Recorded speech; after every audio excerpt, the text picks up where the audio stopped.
Alrighty, some of you have a test tomorrow on vectors in two-dimensional motion, and I said I'd put up a few review videos. Some are present in previous days' blog entries, but here's a couple of fresh ones just to kind of give you a reminder of some of the basic skills that you will have to show on the test. Now the three, I'd say, most problematic, or the three biggest ticket items in terms of problem-solving skills were the two-dimensional, or I should say non-perpendicular vector problems where you had to add, let's say, something like this to something like that, and they didn't make a right triangle directly. The idea of a projectile launched horizontally, and finding about something, let's say, how far did it land from the base of a table or cliff, or knowing that value and having to go back and calculate launch speed. And the third type, projectiles launched at an angle, where your initial launch velocity has to be broken up into the x and y, and you would be asked to solve for something such as how far horizontally did it go, how long was this object in the air, and how high ultimately would this guy reach. In other words, what's that height right there? So I'll work one example of each for you to kind of refresh yourself on these skills, and of course there are plenty of other sample problems in your book to go back and look at. For non-perpendicular vectors, let's say we have two vectors, one 75 meters at 26 degrees south of west, a second 115 meters at 12 degrees north of east. In terms of a picture, we've got somebody that looks like this, 75 meters. My angle in respect to the x-axis, that angle right there is 26. And then the next, 115 meters. That 5 looks a little wimpy. At an angle 12 degrees north of east. So when you're looking at your angles, from which axis? Okay, south of west or east, north of west or east. Pick this second guy right here as your axis to start with. So I'm starting with west, and I'm going south of that. There's my west axis. Go south of that to get my angle. I'm starting with east. Go north of that to get the angle. Now, kind of clearing that up a little bit here so it doesn't look quite so disgraceful and messy. Once you have a basic drawing that can kind of help you, even if it's not perfectly to scale, even if it's not 100% dead on, kind of get an idea maybe of where your resultant should ultimately look like it's going. This guy looks like it's going, and I'll give you a little color change to make it pop. My resultant looks like it's going to be that. I'm probably going to be going southeast, it looks like. And I don't really know how big it's going to be, but it's not going to be maybe as big as 75, not going to be as big as 115. So I have at least a framework in my head. I don't have any exact values, but I have something against which I can test my final answer. I can kind of see if it matches up what I would predict. So get started with then breaking my vectors down. My first step, I resolve my vectors into x and y components. So for the first vector, who looks like that, 75 meters, and actually I'm going to write him down here, 75 meters. The angle of 26 degrees is right there. So to get the x side of my triangle, the horizontal side, the side going west, which is this guy, right there. That's the side of the triangle adjacent to the angle. I'm going to use the cosine function. So his horizontal, or x, is 75 cosine of 26 degrees. However, it's going west. I cannot forget that things going west, things going south, things going left or down, I can't forget that it's going to be negative. Now, in terms of my y value, that side of the triangle is also going to be negative because it's going south. It's the side opposite that of the angle. So 75 sine of 26 degrees, making, of course, that angle, or should that value, a negative. And then I repeat the process with my other vector. Give myself a little room to work. Get rid of all that. Going back, I've got 115 meters, and my angle right there is 12 degrees. So, breaking down into my x and y, my x is going east, so it will be positive. It's the adjacent side to the angle. So 115 cosine of 12 degrees. My y side is also going positive because it's going north. And it's the opposite side of the triangle with respect to the angle.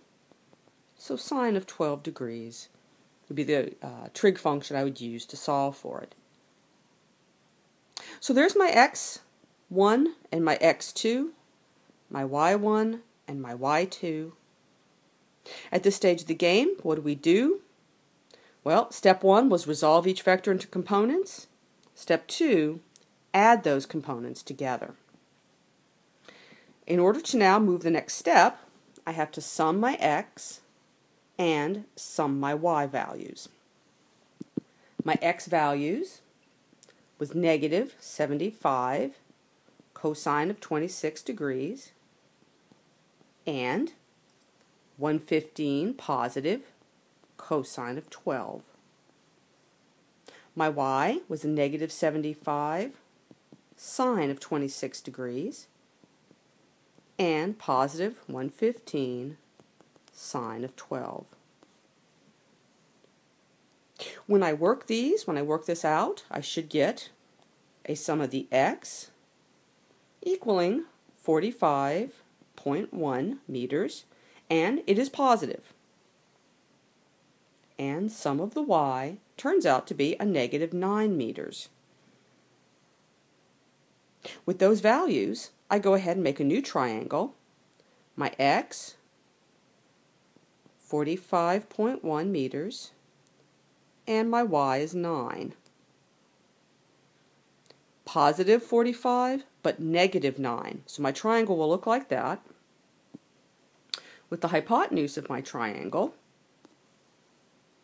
right there being what I'm solving for as the resultant.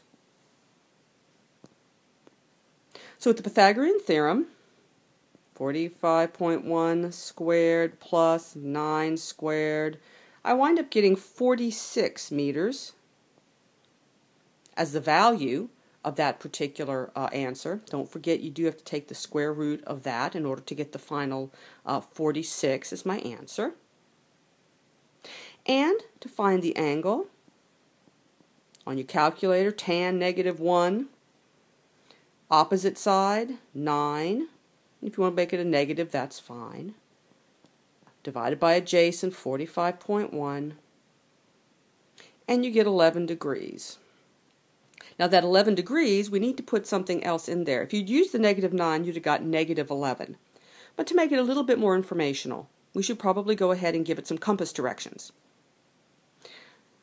The second letter of my compass direction would be the axis I'm using as a reference. So the axis I'm going to use as a reference is going to be the east. Which way did I go, relative to the east axis? I went south. So 11 degrees south of east is my actual direction. Now if we remember back to what we did in terms of looking at and thinking about my vector drawing, we said we had 75 meters at 26 degrees and then another 115. And I said your resultant should look something like that. Well, that's a southeasterly direction, and my answer came out to be southeast. The value of the resultant, we said, should be less than 75 and 115, and 46 definitely qualifies. So the answer I got, 46 meters at 11 degrees south of east, matches what my picture actually provided for a visual. And so when I kind of say when you're drawing a vector diagram, it doesn't have to be perfectly to scale, but it should be representational. It's really to give you that double check. Visually, what should my answer look like in general terms? And then finally, does my actual numbers turn around and support that? And yes, it did. You will have on your test a problem where you're going to have to add two non-perpendicular vectors. We've already said that. So make sure you can actually perform that skill in class, solving for the magnitude of the resultant and the angle.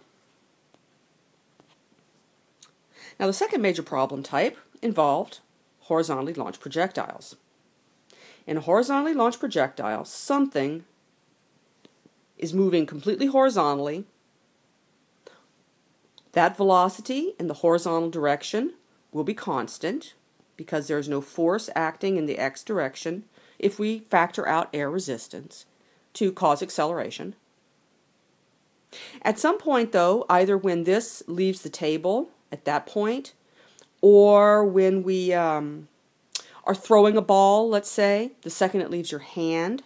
So this type of problem is usually something going off a table, going off a cliff, but sometimes it's referenced as someone throwing a dart horizontally or throwing a baseball horizontally. Either way, it's still a horizontally launched projectile. The velocity in the y, to begin with at least, is 0 meters per second. So even though this is a purely horizontally launched projectile, all vectors, remember, do have an x and y component. His x is whatever the launch velocity is given to you in the problem. The y component is 0. However, once gravity grabs hold of that projectile, he will get a velocity in the y that will be accelerated. Based on that, we said that with horizontally launched projectiles, the path of the motion, the trajectory, will be a parabola, and it'll be half a parabola. We're basically starting at the top, where the velocity would be 0 in the y direction, and as we follow it down, the motion in the y direction, independent of the motion in the x direction, causes that pattern that we see where I'm doing a little bit of horizontal motion and some vertical, little horizontal, vertical, little horizontal, vertical, at the same time, and that's what gives me the path of the parabola. Now the types of questions you're generally asked with a horizontal projectile, at least the ones we've worked with, are going to be two things. One, how far from the base of the cliff, base of the table, pitcher's hand, dart thrower's hand, whatever it might be, did your projectile land? In other words, delta x. The other thing you're generally asked is what was that initial launch speed? The velocity in the x direction. Now both of these we tackled in our projectile motion lab. So pretty much every single problem you run into with horizontal projectiles is just what you did in lab wearing fancy language. In other words, there's a whole situation given to you in the word problem, but it boils down to just what we did in terms of the lab calculations. So let's work an actual problem where I'm going to, kick something off a cliff purely horizontally with a speed of 18 meters per second, and that cliff is 120 meters high. And since the object will fall 120 meters, we'll go ahead and make that delta y negative. Now, at first blush, it doesn't seem like we have a lot of information. It seems kind of sad and pitiful. But in truth, we can't forget that we do know this velocity is the velocity just in the x direction, And we do know that that velocity is constant, so it will not change with time. Acceleration is 0. A equals 0. Okay. We know also that in the y direction there is an acceleration, and sure, we do know the value. As long as we're on Earth, it's acceleration due to gravity, negative 9.81 meters per second squared. We know that the initial value in the y direction for velocity is 0 meters per second. So suddenly our list does have some more information on it, even though it was not explicitly given in the problem. And that's something you have to bring to the table yourself. You're only going to be given so much information. You have to bring the rest of it with you. So the question we might ask in this case is, how far from the edge of our cliff did my projectile land? So I'm going this way at 18 meters per second.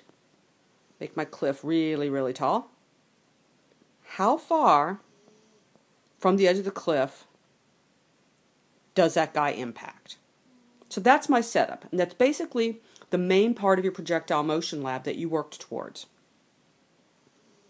So given this type of situation, I said, when you're looking at these, one piece of information, regardless if it's a horizontally launched projectile or a projectile launched at an angle, pretty much what you're going to need to unlock the problem is going to be time. If you can get time on your list of information, that is generally the key to opening up the rest of it. To get time on our list is actually not really bad, because we have a delta y, we have an acceleration in the y, an initial velocity in the y. I have everything I need to use this formula. Delta y is VOT plus 1/2 AT squared in order to solve for time. Now you notice I've only underlined this one little guy, time, right here. The reason is my initial velocity in the y direction is 0. So that entire piece falls out of the problem. In terms of the vertical component of the motion, the only thing that determines how long it takes really for something to land on the ground is how high above the ground you happen to be. Now that's provided, of course, you don't suddenly transport yourself to Mars, where our acceleration due to gravity will change. But as long as we're on Earth, how long does it take to hit the ground? How high up are you? That's really all that matters. So I have negative 120 meters is 1/2 negative 9.81 meters per second squared time squared. And when I get my value for time, it turns out to be 4.9 seconds. So I can put a T there, 4.9 seconds. That's a very important piece of information to have added to my list. Once I have time on my list, it really expands the number of formulas I could potentially use to actually solve this problem. We have a lot of formulas that take time into account, and really not that many that don't. So putting time on your list, even if it's not asked of you in the problem, if they don't ask you how long is the object in the air, go ahead and do it. You will save yourself a lot of headache as you move forward. Now the motion in the x direction is with constant velocity. So I really only have one formula in my pocket that I can use, and that's this one. Velocity is distance divided by time. Or, as you often see it written, if you're just solving for that distance, distance is velocity times time. And luckily, I have both of those bits of information now. Delta x is my 18 meters per second times the time we just calculated of 4.9 seconds. And that's going to give me 88 meters as my final answer. So, step 1, list all the information you're given directly. Step 2, add any information that the problem itself, just based on the type of problem, gives to you indirectly. Step 3, for these types of problems, I would go ahead and get time on my list of information. You generally can, and it's generally not too hard. But once you put that in there, that's really going to help you a lot. In this case, it allows you to now go ahead and unlock the formula I need to solve for the delta x that I want. And this is the only formula I can use because of that constant velocity situation. Now, if I had to turn around, if I had to sort of go backwards, and I'm given a delta x is 88 meters, and my delta y is negative 120, and I'm asked to solve for v sub x, that was the extension of your projectile motion lab. Write down what you know, write down the other information that happens to be relevant to the problem, such as this, acceleration and velocity in the y direction, and still go ahead and put that time on the list. That time, because I haven't changed the delta y, is still going to be 4.9 seconds. And in this case, you'll use the same formula. In this case, with the 88 meters and the 4.9 seconds, working back to get the velocity in the x. So, those are the two basic problems that you're going to see with a horizontal projectile. Expect a couple of those in the multiple choice section of your test. The two short answers I said you were going to see, one was a non-perpendicular vector, the other was a projectile launched at an angle. With a projectile launched at an angle, you're given some launch speed, let's say 12 meters per second, at an angle of, let's say, 50 degrees. And there's three things you're usually asked for with these types of problems, at least at the basic level. You're asked to solve for how far will your projectile move horizontally, the range, how long will it be in the air, totally, and how high in the air is this going to go. So for the problems we have worked, which have been projectiles that are launched and land at the same height, we didn't vary that, delta x, our delta y max, and delta t. Those are the three things you're asked to solve for. And expect you're going to have to solve for all three tomorrow on the one short answer question you've got. Now with projectiles launched at an angle, we said the path of the trajectory is a parabola. It's a full parabola and it's a symmetrical parabola. So everything from the center of the parabola one direction matches what's happening in the other direction. So the horizontal distance I cover when I'm looking, let's say, from here to here, it's the exact same horizontal distance as here to here. The time it takes to go from the start to the midline is the time it takes to go from the midline to the end. And that symmetrical nature comes in handy when I'm trying to solve problems dealing with this. The reason is, as I start now to put information on my list that is not given to me directly, but that I do know because of the problem type, not only do I know that my acceleration in the y is negative 9.81 meters per second squared, I know that my velocity at the top of the rise is 0 meters per second. In other words, that velocity right there, in the y direction only, is 0. In the x, my velocity is constant the entire time. This is still a projectile. The velocity in the x will not change regardless of where we are because there's no force in the x.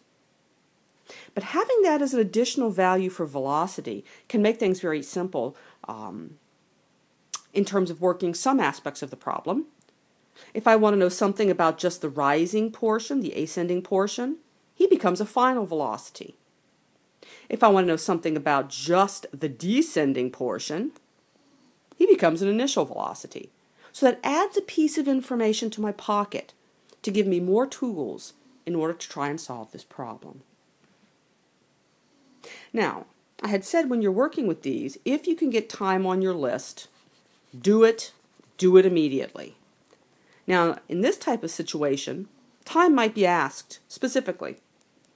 It might not be the first thing that's asked. It might be C on your ABC list or 3 on your 1, 2, 3 list, but it's going to be there.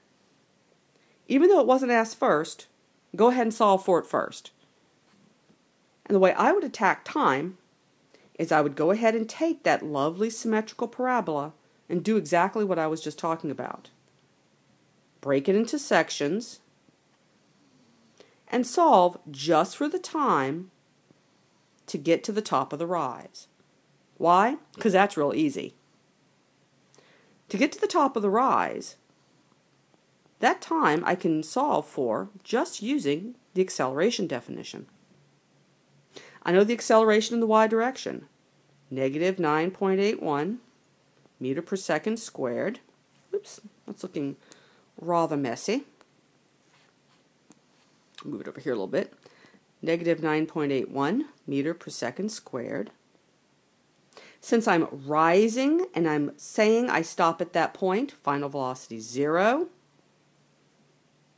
And you might at this stage be very tempted, be strongly tempted to write 12 right there for 12 meter per second as my initial launch. Well, let me be very clear. If you do that, it is wrong. Big wrong. Wrong the size of Godzilla wrong, King Kong size wrong. When we're dealing with projectiles that are going to be launched at an angle, that initial launch velocity is not just in the x as it was in a horizontally launched projectile. It's not all in the y as it would be if I threw something straight upwards into the air. It actually gets divided. It gets taken apart and apportioned. Some of that velocity is being used to move this guy horizontally, but some is being used to move it vertically.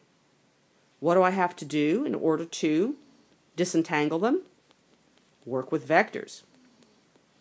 As I said in class, some people like, when they're going ahead and making their information list, to go ahead and on their information list, break down that initial velocity into an x, which will remain constant, and a y, which will change with time. But at least I can get the initial launch speed. And I'll erase this and put him in a holding pattern for now. What I have is a vector that looks like this. 12 meter per second, and there's my 50-degree angle. My velocity in the x is going to go ahead and simply be this side of the triangle, and my velocity in the y is that side of the triangle, at least the initial launch velocity in the y. In other words, what do I have to do? Resolve my vector.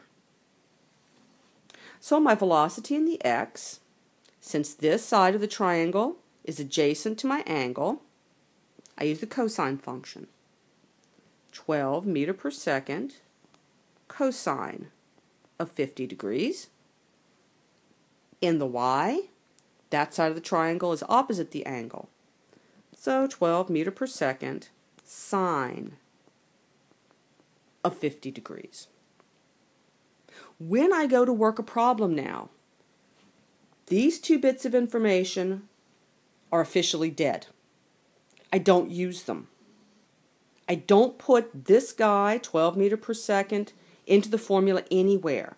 I have used the launch speed and angle to now create the velocity in the x that I'll use anytime I want to solve for something in the horizontal direction, the initial velocity in the y that I will use anytime I want to solve something only in the vertical direction. 12 meter per second by himself never goes into a formula at this stage of the game. So once I now have that in place,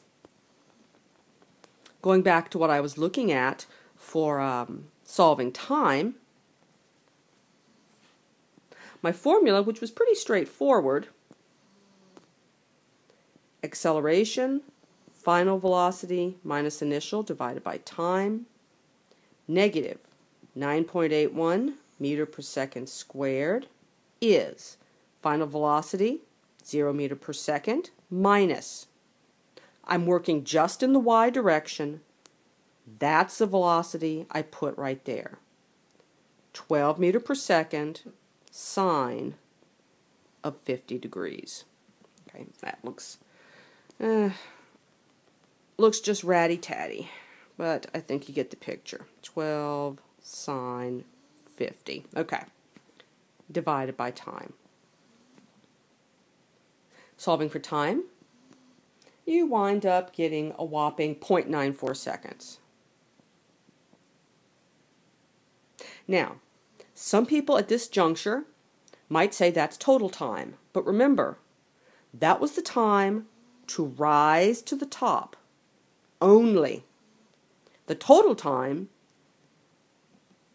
I also have to fall back down to the ground. So the total time would be times 2, or 1.88 seconds. Now, that's on my list of information. 1.88. With that, just as with horizontal projectiles, unlocking delta x, not an issue.